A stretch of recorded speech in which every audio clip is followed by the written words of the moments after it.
Hello, it's Jang here with a look at 3 different Mega Bloks Teenage Mutant Ninja Turtles Raphael figure packs. 3 different ones that are available on store shelves right now, practically next to each other. They're from different series. This is from Half Shell Heroes. This is from the main modern Nickelodeon TMNT series. And then this is from the classic original animated series. I'm actually going to start with this one, which they consider to be from their Collector's Series line. See what all we get with this package. Well, the front of the box doesn't really do justice to what you get with this set, because what you build up for kind of a background and little miniature diorama to hold and present the figure is much larger and much more interesting to look at than I expected. First of all, you get these 2 cool art prints, and they are prints, not stickers, which are against a very glossy background, and they're just used to display in the back just to kind of set the tone for the whole thing. And everything is attached to mostly a one-piece copper piping setup. You know, it's supposed to represent all the various piping that goes through the sewers and all. Mostly one piece, just a few small pieces are attached to that, including a little extension right there that's connected to the back of Raphael's shell right now. So that's what's allowing him to look like he's flying through the air or something. And let us take a closer look at this figure, actually. Never mind closer, how about just better?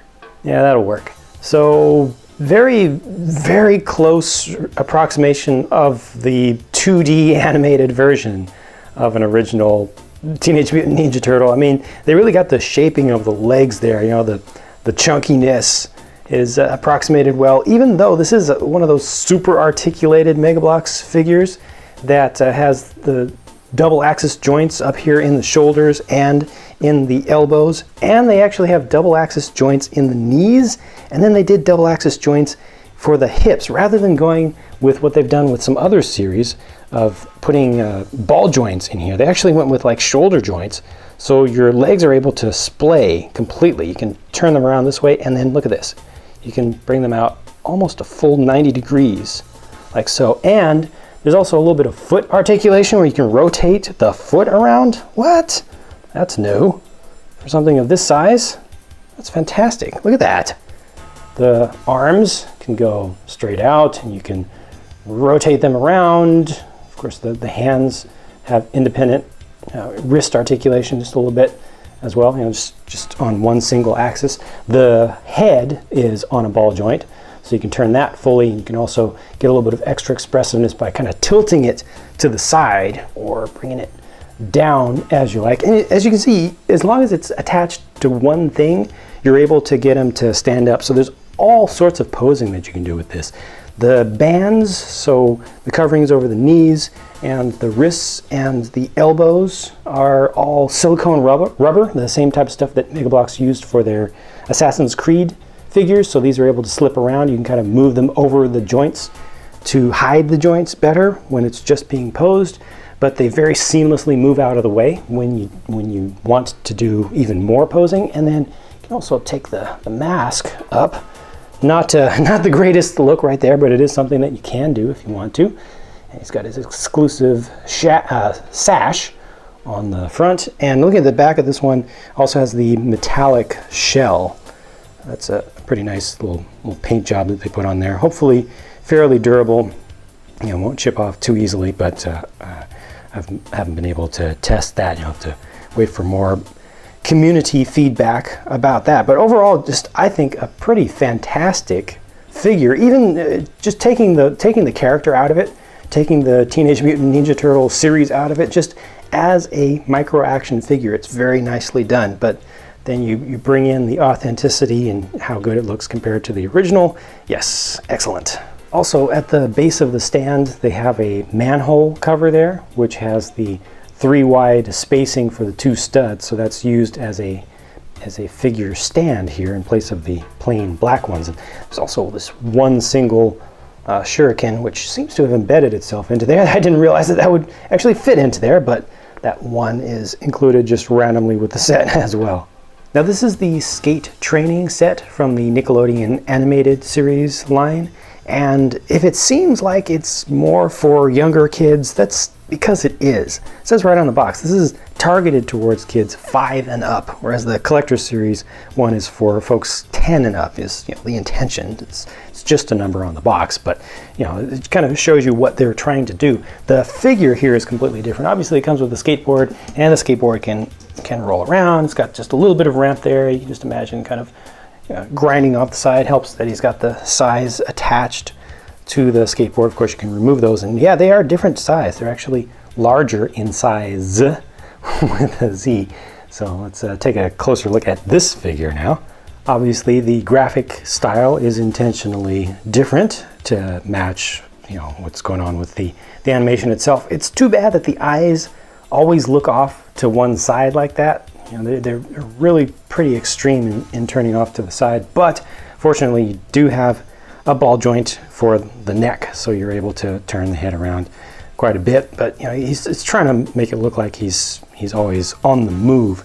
Now this one does not have any elbow articulation at all. They simplified things down, increased the durability that way for younger kids, which is unfortunate, but given the fact that it has no elbow articulation, there still is a lot of range of motion for the arms, surprisingly, because there's a little bit of bend, fixed bend in the elbows, and with the 2 axis joints for the shoulders, you can still really move these arms around. You can't bring them too far across the chest, but there is quite a lot of range, so I'm not too unhappy about that. Of course, I, as an older person, always appreciate every tiny little bit of articulation and realism you can bring in.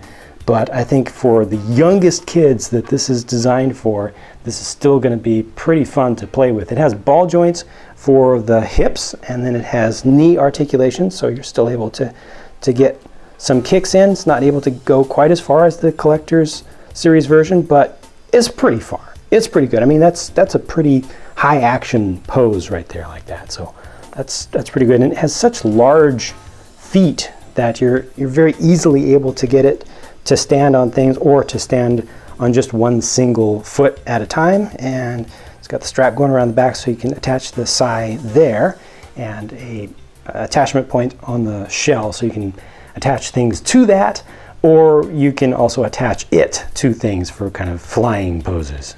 The Half Shell Heroes Raft with Skateboard is intended for kids as young as 3. So a completely different market again, completely different entirely. And it's made with much simplified construction and has some larger attachment points. It's just really made to be way better and easier for younger kids. And this has a kind of a cool feature with the skateboard with the saw blades on the sides. If you put this down on a soft enough surface, or just anything that isn't too hard, angle these down and they'll actually hit the ground. So as you move this along, kids can see the blades spinning, and you can also spin them individually.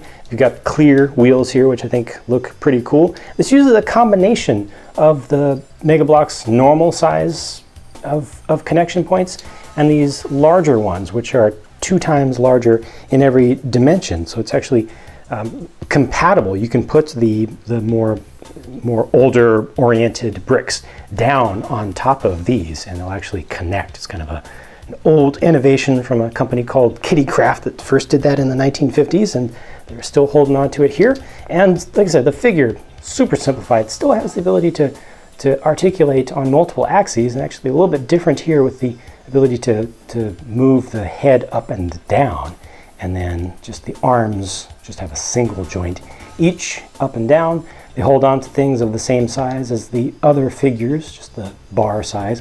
Really large size here, single axis for the legs, and durability with younger kids is a really big deal. It's really important. I'll show you what this is all about in just a minute, but stuff that can break off, yeah, the shell can come off, and there's one of those large attachment points, and you can see just how this is the compatible size with the regular bricks like that. So you can kind of mix and match things. That's pretty cool. The head can be pulled right off and they can just be popped back on, and the legs can also be popped off and on. But like I said, just everything has pretty large and durable connection points. This is, so I don't watch Half Shell Heroes, so I don't know the significance of the other half of the shell here, but This is exclusive for him, has his name on it, and you can ball him up like this into a little ball, and then you can toss them around. You can roll that around. It's a pretty cool little thing. I know that when I was a small kid, I would have loved just throwing these around, using it as a ball, and they have a lot of action features with some of the Half Shell Heroes sets that really take advantage of this balled up mode.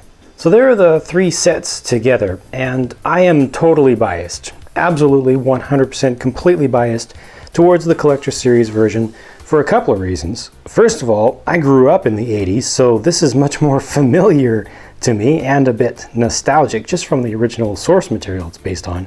But also, being an adult, I really appreciate the level of detail and the materials and everything that went into this. You know, some of the more subtle things are cool.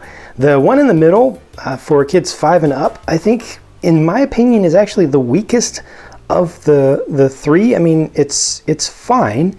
You know, it's a buildable toy of Teenage Mutant Ninja Turtles. So for fans of Teenage Mutant Ninja Turtles who want to be able to build stuff, you know, especially when you start looking at some of the bigger sets, it's cool stuff. But I actually like the Half Shell Heroes better because they have a little bit more style to them. I really like the balling up feature of them, and they just seem really well designed for the target market. This one to me actually feels like it has higher quality materials and is just better designed for what it is than the middle of the range one. Still definitely favor the Collector Series one myself, but I think that they've got a good range here. It makes sense to me that they've done all 3, although I'm very surprised. I know a lot of fans were very surprised that they did all 3 of these separately. For parents of younger kids who may watch Teenage Mutant Ninja Turtles or Half Shell Heroes, this is a great toy line, a really great toy line. And for folks who are fans of the original series, this is a nice way to get memorabilia and stuff that's related to it in a small scale, a very small scale, that you can expand and you can add to, you can build upon. Also, for folks who watch the current cartoons or even are fans of the cinematic stuff, this still kind of ties into all of that. You know, it's the classic archetype of the Ninja Turtles. So I think that this does actually, kind of speak to a wide range of different fans. So anyway, that's it for my look at these 3. I hope that you enjoyed this. I definitely did. Learn some things here, saw some things that I wasn't expecting. If you have any thoughts that you would like to share about these 3 or about any one of them, please feel free to leave your thoughts in the comments down below. I've got more videos to bring you, so I'll be talking to you again soon.